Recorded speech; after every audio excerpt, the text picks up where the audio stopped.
आज तक आरएसएस भी खुद के संघ के कार्यालय पे आज़ादी के दिन काला झंडा फहराती थी।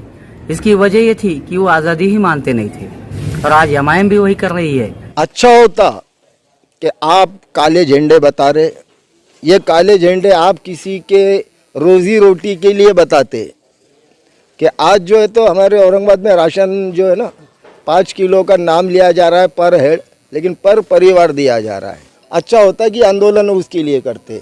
ये जो कर रहे हैं ये खेलने की बात कर रहे हैं, खेलने के लिए स्पोर्ट्स यूनिवर्सिटी चाहिए। अरे भैया मैं पहले भी कह चुका हूँ, जब खाएगा तो खेलेगा, खाएगा तो खड़े रहेगा और जब खड़े रहेगा तो खेलेगा। पहले उनके खाने और नागरिकों के खाने और पीने का इंतज़ाम करो, उसके लिए आंदोलन करो। ये तमाशे बहुत हो गए, ये तमाशे देश बहुत दिनों से देखते आ रहा है। अभी तक जो है तो आप ज़ात के नाम पे राजनीति करते थे और अचानक खेल की मोहब्बत कहाँ से पैदा हो गई आपको? एक तमाशा है और तमाशे से आगे कुछ।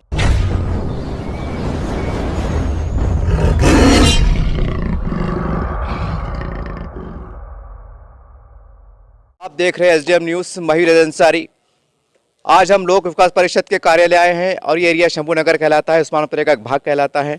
आज पूरा देश यौम आज़ादी मना रहा है, जश्न आज़ादी मना रहा है और एक आज के दिन हम समझते हैं कि पूरे देश में अलग अलग भागों में, अलग अलग प्रांतों में, अलग अलग राज्यों में, अलग अलग ज़िलों में, ताल्लुकों में, हर स्तर पर कुछ न कुछ सामाजिक कार्य होते हैं। लेकिन हमने देखा है कि पूरे भारत में बल्कि पूरी दुनिया में जब से कोरोना काल का पीरियड चल रहा है, जब से पूरा देश एक ही संघर्ष कर रहा है कि किस प्रकार से बीमारी से हम जूझें, इससे हम लड़ें और कोरोना को समाप्त करें। और जिस प्रकार से आज जाने जा रही हैं और जिसके लिए जो तो खून की बहुत कमी महसूस हो रही है पूरे देश में, आज पहली बार ऐसा हुआ है सैकड़ों सालों के बाद कि खून की कमी महसूस हो रही है। इसी कमी को पूरा करते हुए लोक विकास परिषद ने आज यौम आज़ादी के मौके पर एक बहुत बड़ा कदम उठाया, मानवता का कदम उठाया। आप देख सकते हैं मेरे साथ बैठे हैं संस्थापक अध्यक्ष है, पार्टी के वरिष्ठ नेता है, गंज है, कार्यकर्ता हैं। और चलिए इस मौके पर जो साहब खून दे रहे हैं, रक्तदान कर रहे हैं, उनकी प्रतिक्रिया जानना चाहेंगे। सर आप। मेरा नाम पृथ्वीराज हीराज वाघमरे है और ये जो काम उठाया है वो अच्छा है, क्योंकि अपना खून देने से अगर किसी की जान बचती है तो खून देने को कोई भी प्रॉब्लम नहीं। सभी ने खून देना चाहिए ताकि दूसरों का ही जान बच जाए। इस तरह से आप देख सकते हैं कि एक पिंडाल के अंदर लोक विकास परिषद की ओर से लगाया गया है रक्तदान शिविर का कैंप और पीछे सब पार्टी के वरिष्ठ अधिकारी, पदाधिकारी, संस्थापक अध्यक्ष बैठे हुए हैं और सभी को कॉल करके बुला रहे हैं। बहुत से लोग अपने मन से भी आ रहे हैं, दूर दूर से आ रहे हैं और यही सोच के आ रहे हैं कि हमारा खून किसी के काम आ जाए। कुछ यही संदेश यहाँ से जा रहा है। चलिए इस पूरे प्रोग्राम को, कार्यक्रम को आयोजित करने में उनको कैसा लगा, उनका संदेश क्या था, कुछ चंद बातें इनकी भी मन की जान लेते हैं इस आज़ादी के मौके पर। सर आपका हमारे चैनल में स्वागत है। सबसे पहले ये बोलिए कि आज़ादी के मौके पर आपका पहला संदेश क्या है?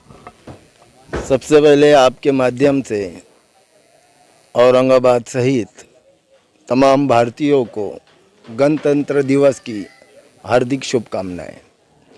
आज के दिन भारत आज़ाद हुआ था और ये भारत आसानी से आज़ाद नहीं हुआ था।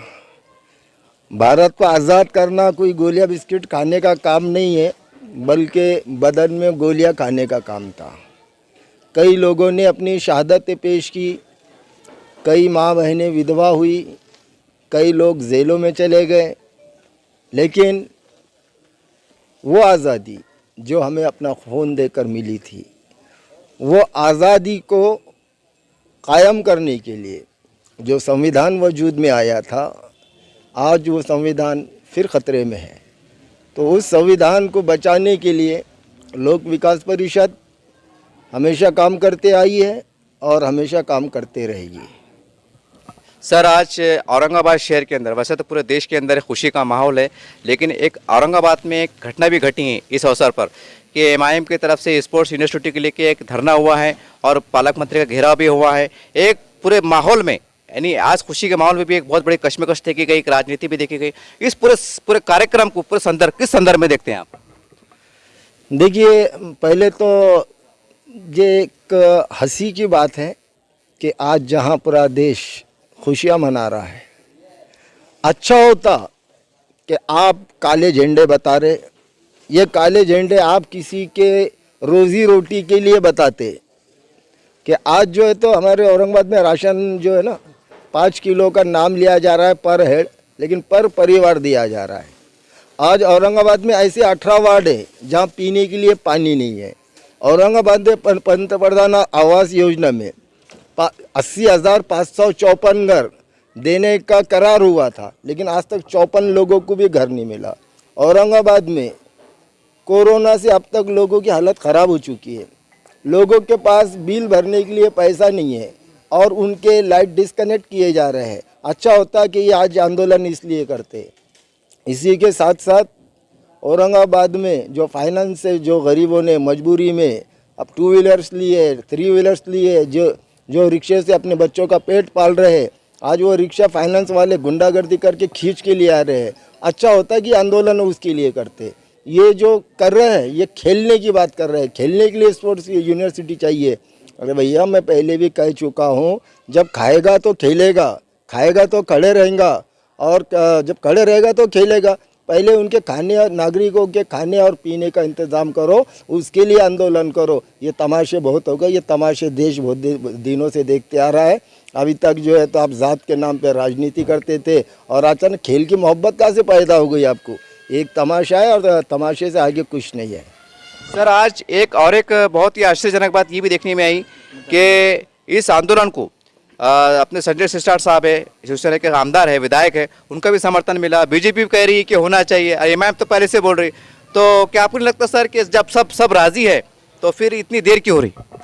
जो आपने बीजेपी का नाम लिया, ये वही बीजेपी है जो जातिवाद के नाम पर सत्ता में जाकर बैठी। जो संजय सिरसाट का नाम लिया, ये संजय सिरसाट भी शिवसेना से, ये भी जातिवादी लोग हैं। जो आंदोलन कर रहे ये एमआईएम के लोग हैं, ये भी जातिवादी लोग हैं। ये जातिवादी लोग इलेक्शन के वक्त में लोगों को जातिवाद पे उकसा के, मुसलमान को हिंदुओं से लड़ा के, हिंदुओं को मुसलमान से लड़ा कर ये सत्ता हासिल करते हैं।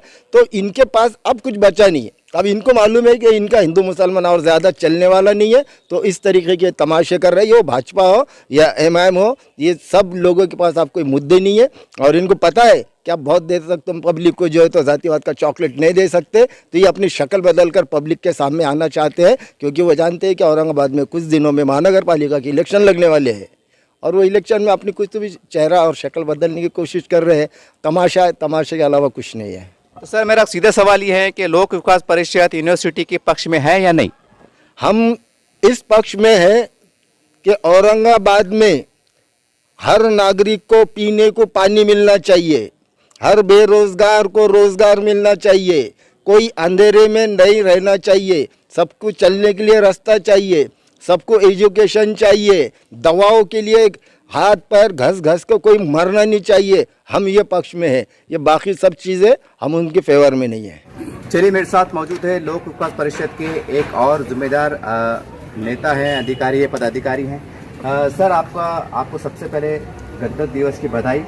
और आप भी कहने के राजनेता हैं, राजनीति करते हैं, तो आज औरंगाबाद में जो घटना घटी, जो हमारे पालक मंत्री आए, उनका घेराव किया गया यूनिवर्सिटी के लिए, तो ये पूरे संदर्भ को आप कैसे देखते हैं और आपके पक्ष क्या और आपकी भूमिका क्या है? सबसे पहले तो मैं आपके चैनल के माध्यम से सभी भारतीयों को अमृत महोत्सवी स्वतंत्रता घाट की हार्दिक शुभकामनाएं देता हूं। रही बात ये आंदोलन की, एमआईएम के खुल के नाम ले रहा हूँ। एमआईएम का जो आंदोलन है, इन्होंने पालक मंत्री को काले झंडे बताए हैं। आज तक आरएसएस भी खुद के संघ के कार्यालय पे आज़ादी के दिन काला झंडा फहराती थी। इसकी वजह ये थी कि वो आज़ादी ही मानते नहीं थे, और आज एमआईएम भी वही कर रही है। इसका मतलब इन्हें भी आज़ादी माननी नहीं है? ऐसा हो सकता है क्या? अगर आज़ादी में रहना है तो तिरंगा फहराना पड़ेगा, काला नहीं चलेगा। काले को आपको हज़ारों दिन पड़े हैं बाकी के, आज के दिन आपको सिर्फ तिरंगे को ही सलाम करना पड़ेगा। एमआईएम को मेरी ये नसीहत है। एमआईएम ने कभी भी तिरंगे के सामने झुकना चाहिए। 17 सितंबर मराठवाड़ा मुक्ति संग्राम के दिन आपके खासदार क्यों नहीं जाते झंडे को सलामी देने? क्या आप ये शहीदों की शहादत ऐसे समझते हैं? और दूसरी बात, जो आज ये हमें आज़ादी मिली है, ये खून बहा के मिली है और हम खून की कीमत जानते हैं। इसीलिए आज हम लोक विकास परिषद के माध्यम से एक ब्लड डोनेशन कैंप आयोजित किया है, जो कि हर साल करते हैं। और खून एक ऐसी चीज़ है जो आपस में भाईचारा बढ़ाती है, क्योंकि हमारा जो खून है किसके नस्ल में जाएगा या किसके काम आएगा ये हम नहीं जानते। और हमारा खून अगर किसी के काम में आता है तो हम बोलते हैं हमारा उसके खून का रिश्ता उसके साथ ऑटोमेटिक बन जाएगा। और ये खून का रिश्ता निभाने के लिए, बनाने के लिए लोक विकास परिषद हमेशा कटिबद्ध थी। चलिए, मेरे साथ मौजूद है लोक विकास परिषद के जिला अध्यक्ष मधुकर टेपे साहब। सर, आपको सबसे पहले बधाई यौम आज़ादी के अवसर पर, और आपने कार्यक्रम रखा है, इस मौके पर आपका संदेश क्या है, ये बोलिए। तुम मुझे खून दो, मैं तुम्हें आज़ादी दूंगा, ये नेताजी सुभाषचंद्र बोस ने कहा था। खऱ्या अर्थाने आपल्याला आझादी मिळाली आहे। 1947लाच भारत स्वतंत्र झाला, परंतु हे स्वातंत्र्य करताना आपण हाल अपेष्टा केल्या। अनेक स्वातंत्र्यवीर, अनेक शहीद झाले आणि आपण फार हाल अपेष्टातून गेल्या 150 वर्ष इंग्रजांनी या ठिकाणी राज्य केलं आणि 150 वर्षाची गुलामगिरी आपण या ठिकाणी हाणून पाडली। अनेक माध्यमातून या ठिकाणी आंदोलन उभे राहिली।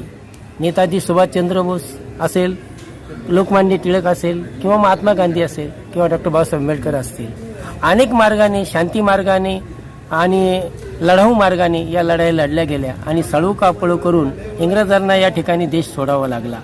खऱ्या अर्थाने शहीदों के चिताओं पे अक्सर लगेंगे मेले, ये वतन पे मरने वाले यही तेरी बाकी ख्वाहिश होंगी। आज जो मेळा लागलेला आहे तो शहीदाच्या चितावर लागलेला आहे आणि खऱ्या अर्थाने आज लोक विकास परिषदेने या ठिकाणी देशामध्ये जे कोरोना महामारीचं संकट संपूर्ण देशावर सावटलेलं आहे, त्या अनुषंगाने या ठिकाणी आम्ही ब्लड कॅम्प घेतलेला आहे आणि मागील वर्षी पण आम्ही या ठिकाणी ब्लड कॅम्प करून आपण देश हिताचं काही काम जोपासना करू शकतो का, आपला एक रक्ताचा थेंब दुसऱ्याच्या कामी येऊ शकतो का, ही सामाजिक बांधिलकी लोक विकास परिषदेने आज जोपासलेली आहे। आमच्या लोक परिषदेचे संस्थापक अध्यक्ष वाहिद भाई आम्हाला वेळोवेळी सामाजिक कार्यामध्ये ओढवून घेतात आणि सामाजिक कार्य आमचा खऱ्या अर्थाने आमच्या पार्टीचा एजेंडा आहे आणि आम्ही सर्व धर्माला सोबत घेऊन चालणारी ही एक पार्टी आहे। चलिए, मेरे साथ मौजूद हैं इस ब्लड डोनेशन कैंप में एक टेक्नीशियन है और उन्हीं से कुछ सुनना चाहते हैं। सर, हम देखते हैं आप टेक्नीशियन हैं, आपको इसके बारे में काफ़ी जानकारी है। आज भी लोगों के अंदर भय का माहौल है कि खून देने से शरीर कमज़ोर हो जाता है, बाद में दोबारा खून बन नहीं पाता है। और कुछ लोग तो ये सोचते हैं कि कहीं ऐसा ना हो कि हमारे खून देने से जान चली जाए।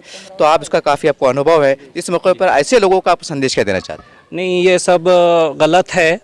इन्होंने बहुत अच्छा कार्यक्रम रखा है यहाँ लोक विकास परिषद ने, और ये बहुत अच्छा काम कर रहे हैं कि इन्होंने यौम आज़ादी के मौके पर एक ब्लड डोनेशन कैंप रखा है। और ये सब गलत है कि कमज़ोरी हो जाती है, कुछ नहीं, अपने शरीर में नवा 48 आवर्स के अंदर ब्लड तैयार हो जाता है।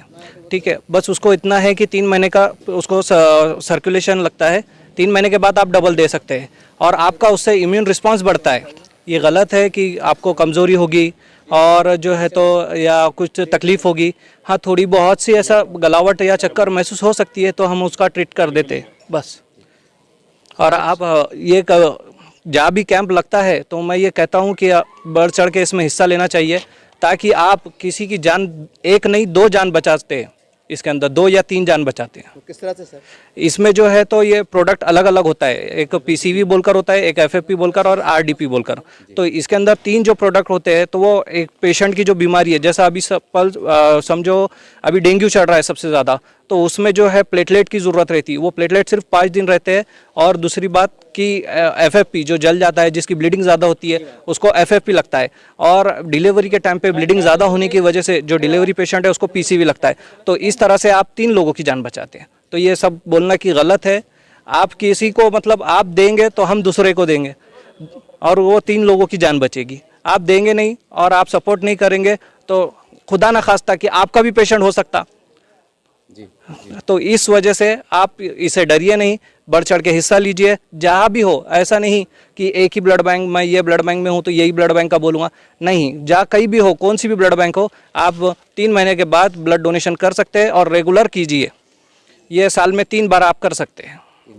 ठीक है सर, हमारे पास महिलाएं भी हैं जो ये सोचती हैं कि भाई मुझे, खासकर महिलाएं बहुत डरती हैं, चाहे किसी भी समाज की हो।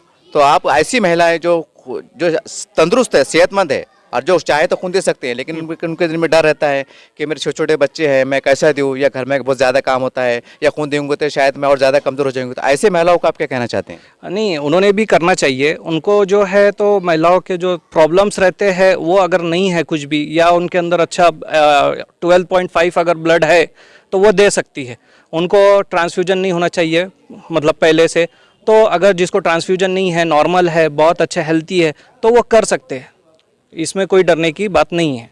चलिए, मेरे साथ मौजूद है इस वक्त एक दूसरे व्यक्ति, आप देख सकते हैं पलंग पे लेटे हुए हैं और बहुत ही श्रद्धा के साथ, बहुत ही विश्वास के साथ आज गणतंत्र दिवस के अवसर पर एक बलिदान दे रहे हैं। सर, आपको बहुत बहुत बधाई, और इस गणतंत्र दिवस की भी आपको बधाई। आप यहाँ आए हैं, आपको कैसा लग रहा है, आपको संदेश क्या है? एकदम अच्छा लग रहा है। और मेरा बोलना ये है कि आदमी ने मतलब जब भी ज़रूरत गिरे आदमी की मदद करना चाहिए।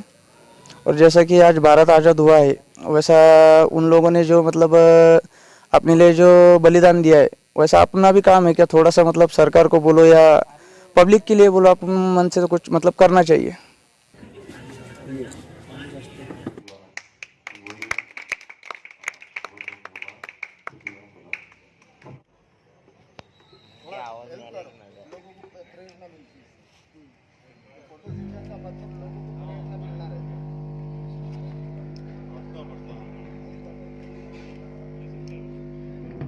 पूरे आना चाहिए।